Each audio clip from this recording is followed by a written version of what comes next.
podcast OMG, omongin bisnis dan teknologi. Bareng aku Rami yang akan menemani kalian kurang lebih 10 menit ke depan. Nah, pada episode hari ini aku bakal membahas tentunya bisnis dan teknologi.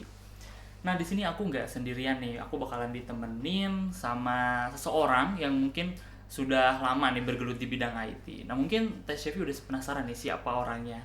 Oke, langsung aja kita sambut Rifki Rangkuti. Halo Mas. Terima kasih nih Mas Rifki sudah datang ke podcast OMG. Oh iya, terima kasih juga ya sudah mengundang, terima kasih. Lupa saya belum menanyakan kabar. Gimana kabarnya Mas Rifki? Alhamdulillah baik banget, lagi seger gitu. Okay. Walaupun belum ngopi nih sebenarnya. Nanti kita sharing-sharing ya Mas Rifki. Siap. Oke Mas Rifki, langsung mulai aja ya. Ya.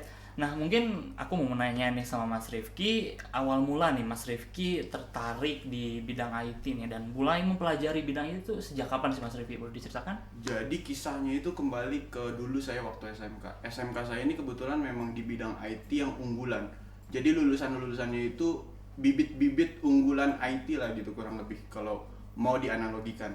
Jadi saya bersekolah di situ sampai ke kelas 2, saya PKL di salah satu startup di Jakarta. Nah, ketertarikan saya semakin meningkat setelah PKL di situ, Mas.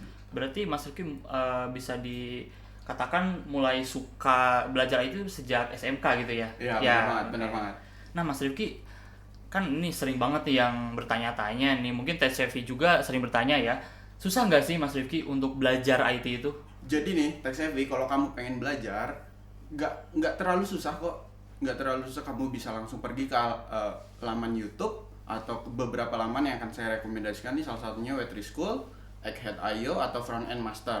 Nah, itu banyak beberapa video-video lessons yang akan disajikan, walaupun beberapa seperti Front End Master itu berbayar Mas Rami. Tapi kalau kayak Web3 School itu gratis. Itu khusus untuk yang software ya, karena kebetulan saya backgroundnya software Mas Rami gitu. Oke.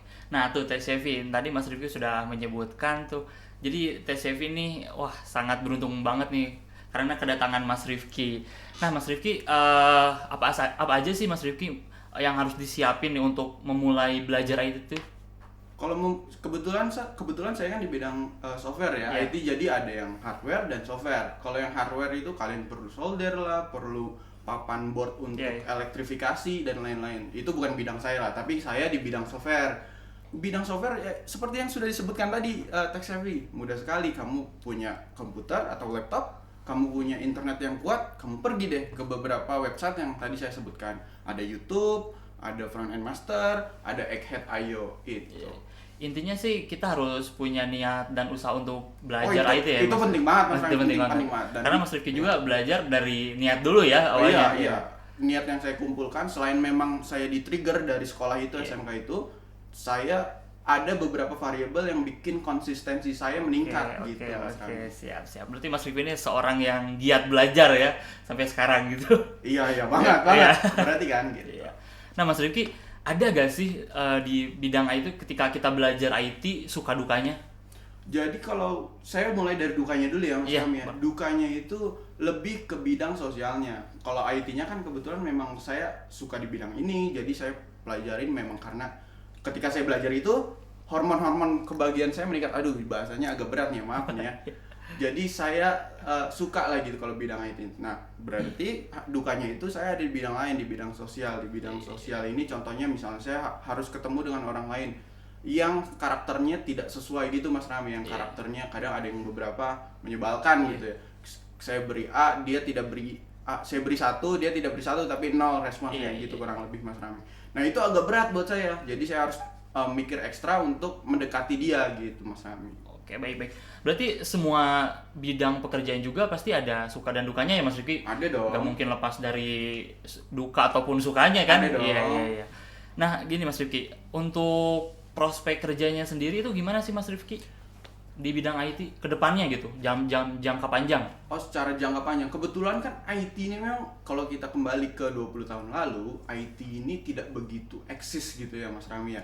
Kayak 20 tahun lalu kita kalau mau komunikasi masih dominan masih pakai surat gitu Mas Rami. Tapi sekarang sudah mudah sekali, sudah menggunakan smartphone ya Mas Rami.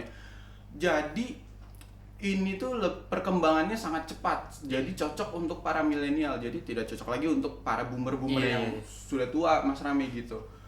buat para milenial ini karena tersegmentasi, jadi lapangan pekerjaannya sangat luas sekali Mas Rami gitu. Jadi kita harus pintar-pintar ini ya, menggunakan apa sih? Maksudnya ketika zaman sudah maju kita harus pintar menggunakan itu kan ya. Iya. Dan juga mengikuti kan zaman. iya, milenial kan serba update gitu Iya. Jadi apapun seperti contohnya kemarin NFT. Saya saja belum tahu Mas Rami, tapi teman-teman saya udah wah luar biasa deh. Nah, bedanya nih Mas Rifki, bidang IT yang dengan bidang lain gitu, yang mungkin membedakan ya, sangat signifikan, apa bedanya gitu? Yang signifikan dari pola apa nih Mas Rami maksudnya? Dari mungkin prospek kerjanya nih, misalkan kalau misalkan IT itu lebih cepat kerja atau bidang lain itu lebih lama gitu. Oh iya, kalau IT nih kalau kita coba perhatikan Google Mas Rami, Google itu nggak melihat ijazah Mas Rami.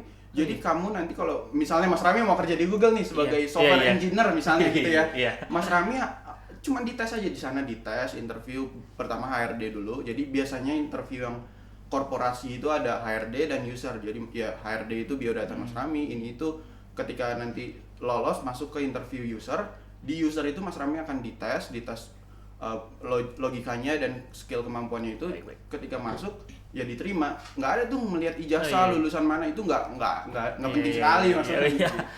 Nah, tes CV itu, jadi kalian nih buat yang baru mulai belajar atau sudah belajar, jadi jangan khawatir buat masa depan di bidang IT ya Mas Rifki, benar? Iya, jangan khawatir, karena bidang IT ini prospeknya sangat apa ya, maksudnya cerah lah, masa depannya cerah Mas Rifki ya? Sangat cerah. Sangat cerah.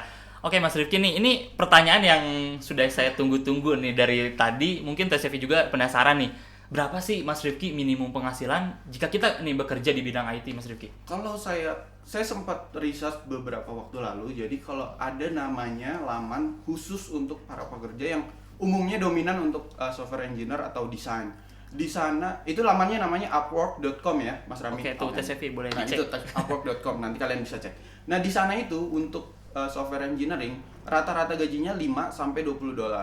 Tapi 5 ini memang jarang, biasanya tersegmentasi untuk wilayah India. Nah, itu kita bicara manisnya aja ya Mas Rami ya. Jadi $20. Andaikan tech chef ini bekerja 8 jam sehari, 20 kali 8 $160. Coba 2 hari. 2 hari $320 dikalikan ke rupiah sudah melebihi UMR di wilayah Indonesia Mas Rami. Wah, luar biasa kan? Luar biasa banget sih Mas Rifki. Nah, untuk tes CV gimana, kalian udah ngiler gak tuh dengar dari Mas Rifki tadi jika penghasilannya tuh tinggi banget nih. Nah, kalau Mas Rifki sendiri nih berapa nih penghasilannya? Saya ingin tahu nih. Coba di-spill. Waduh, kalau saya sih gak besar, tapi cukup lah untuk setelah lulus saya nikah nih cukup. Waduh, cukup lah ya buat beli rumah, mobil ya. Amin aja dulu. Iya. Aduh, sayang banget nih Mas Rifki. Sebenarnya saya masih pengen ngobrol lebih banyak nih sama Mas Rifki, cuman durasinya nih yang terbatas. Mungkin di episode selanjutnya kita bisa bincang-bincang lebih dalam lagi nih tentang IT Mas Rifki. Nah Mas Rifki, mungkin sebelum kita akhiri podcast ini, Mas Rifki boleh nih ngasih semangat buat tes CV yang baru belajar atau ingin memulai di bidang IT, tips and triknya gimana, harus apa aja gitu Mas Rifki, coba. Oke nih, tech CV. Sebenarnya untuk belajar yang terlebih di software ya, karena kalau hardware kamu perlu beberapa alat yang tadi disebutkan. Nah, kalau software, tech savvy, kamu hanya perlu komputer, internet, dan semangat dan konsistensi. 4 komponen itu aja kamu bisa menjadi orang hebat lah. Ada beberapa orang hebat yang memang tidak terlahir dari universitas-universitas yang besar. Ya contohnya saya lulusan SMK gitu, tech savvy, bisa sampai ke titik ini, walaupun saya bukan panutan sih sebenarnya. Nah itu kamu hanya butuh tadi komputer, internet, semangat, dan konsistensi. Ketika kamu konsisten, kamu pasti akan mencapai apa impian kamu gitu. Nah Teh Sevi gimana nih, menarik kan cerita dari Mas Rifki tadi. Semoga nih Teh Sevi semua bisa termotivasi dari cerita Mas Rifki tadi dan mengikuti jejak Mas Rifki, karena Mas Rifki ini keren banget bisa kuliah sambil kerja. Nah Teh Sevi, segitu saja nih podcast pada episode hari ini. Semoga kalian termotivasi ya. Tunggu episode yang lainnya. See you.